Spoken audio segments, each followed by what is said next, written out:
Aujourd'hui, tout le monde est abonné à TikTok et tout ça. Mais c'est des connexions Internet. Donc, je me dis que si tu peux payer la connexion Internet pour avoir le TikTok, c'est que tu peux avoir Internet pour faire tes recherches sur YouTube. Tu peux télécharger tes cours de médecine et tout ça. Donc, ce n'est pas impossible.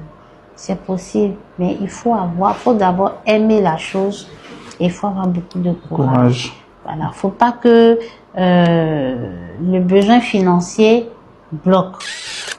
Ça rejoint un peu le premier critère. On se met dans la médecine parce que d'abord, on veut apporter quelque chose à l'être humain. Voilà, c'est ça.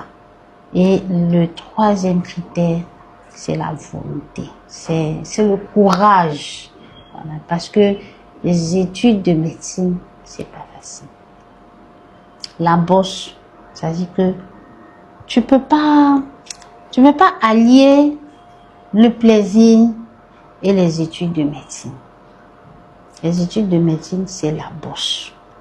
Pas 24 heures sur 24, parce que quand même le cerveau a besoin de se reposer, mais on va dire au moins 20 heures de temps sur 24 heures, c'est la bosse. C'est la bosse. Parce que c'est pas facile, c'est l'être humain. Voilà, il n'y a pas de marge d'erreur. C'est sur l'être humain qu'on travaille.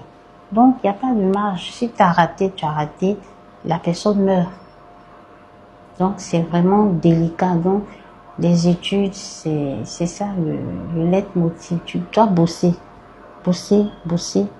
Chercher à apprendre, chercher à connaître.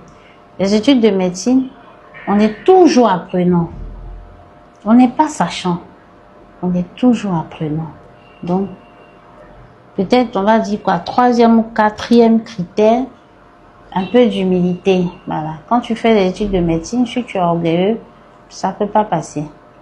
Ça peut pas passer parce que si tu as trop d'orgueil, tu vas pas apprendre.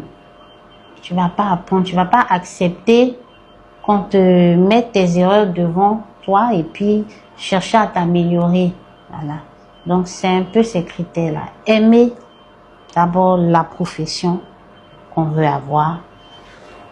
Bosser dur en médecine. Bosser. Troisièmement, vraiment avoir du courage. Avoir du courage. Beaucoup de courage. C'est pas facile. Mais tant qu'on a du courage, on s'en sort. Voilà un peu les critères que je peux donner. En fait, c'est des critères de conseil de vie en général, parce que les trois qualités